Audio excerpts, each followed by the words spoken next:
이어서 오늘 아침 신문 보겠습니다. 먼저 중앙일보입니다. 자신의 민원을 들어주지 않는다면서 공무원을 향해 엽총을 쏘고 휘발유를 뿌리며 위협하고 일부 과격한 민원인의 공무원 위협이 위험 수준이라고 합니다. 중앙부처와 자치단체에서 발생하는 이런 특이 민원이 한 해 평균 3만 5천여 건에 달하는데 이 폭언, 폭행은 물론 성희롱, 성추행까지 현장에서 당하는 피해가 갈수록 늘고 있다고 합니다. 한 민원 담당 공무원 말에 따르면 민원인에게 안 된다는 말을 하기가 겁이 날 정도라는데요. 법을 무기로 공무원을 괴롭히는 사람도 많은데 공무원을 상대로 한 민원인의 고소 고발도 연간 수만 건에 달한다고 합니다. 최근 보이스피싱에 뛰어든 조직폭력배들이 잇따라 검거되고 있다고 합니다.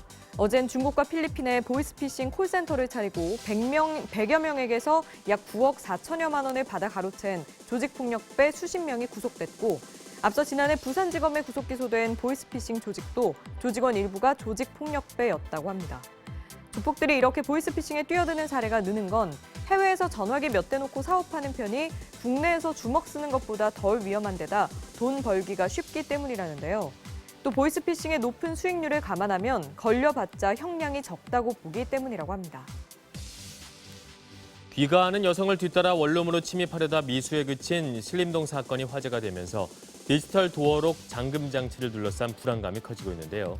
이런 상황에서 SNS 등에 현관문 밖에서 도어록을 라이터불로 가열하면 문이 자동으로 열린다는 내용의 글이 퍼지면서 혼자 사는 여성들의 공포감을 키우고 있다고 합니다. 온도가 높아지면 도어록이 저절로 열리는 화재 대비 기술을 악용한다는 설명인데 정말 라이터로 가열을 하면 문이 열릴까? 국가기술표준원이 시중에서 많이 팔리는 디지털 잠금 장치 15개 제품을 무작위로 구매해 실험해본 결과 소문은 사실이 아닌 것으로 확인이 됐습니다. 정상적인 도어록은 화재 감지기가 실내 쪽에 설치되어 있기 때문에 이번 실험 과정과 결과는 이 산업통상자원부의 유튜브 채널에서 영상으로 확인할 수 있다고 합니다. 이동통신사들의 5G 가입자 경쟁이 속도 1등 신경전으로 번졌습니다. 논쟁에 불을 붙인 건 LGU+. 최근 서울 185개 지역에서 측정한 결과 181개 지역에서 LGU+가 속도 1위를 차지했다며 대대적인 홍보에 나섰기 때문인데요. 그러자 SK텔레콤과 KT가 일제히 LGU+의 속도 측정 방식이 왜곡됐다면서 우리가 1등이라고 반박하고 나섰고 LGU+가 어제 다시 SK텔레콤과 KT를 겨냥해 5세대 이동통신의 속도를 공개 검증하자며 역공했다는데요. 이동통신사들의 속도 논쟁의 일부에서는 5G 가입 고객들은 정작 안 터지는 곳이 많아서 이용에 불편을 겪고 있는데 이동통신사끼리 진흙탕 싸움을 벌인다는 비판이 나온다고 합니다. 오징어잡이가 제철을 맞은 동해안에서는 요즘 오징어 전쟁이 벌어지고 있다고 합니다. 근해는 물론 먼 바다의 우리 어선뿐 아니라 중국, 심지어 북한 어선까지 가세했다는데요. 이 중에서도 특히 북한 어선의 출몰이 두드러지고 있다고 합니다.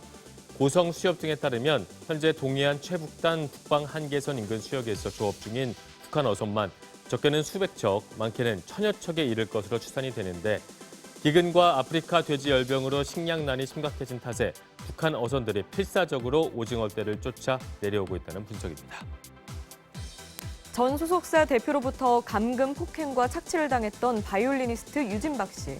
최근 가족처럼 따르던 매니저로부터 또다시 수억 원대 사기를 당한 것으로 알려졌는데요.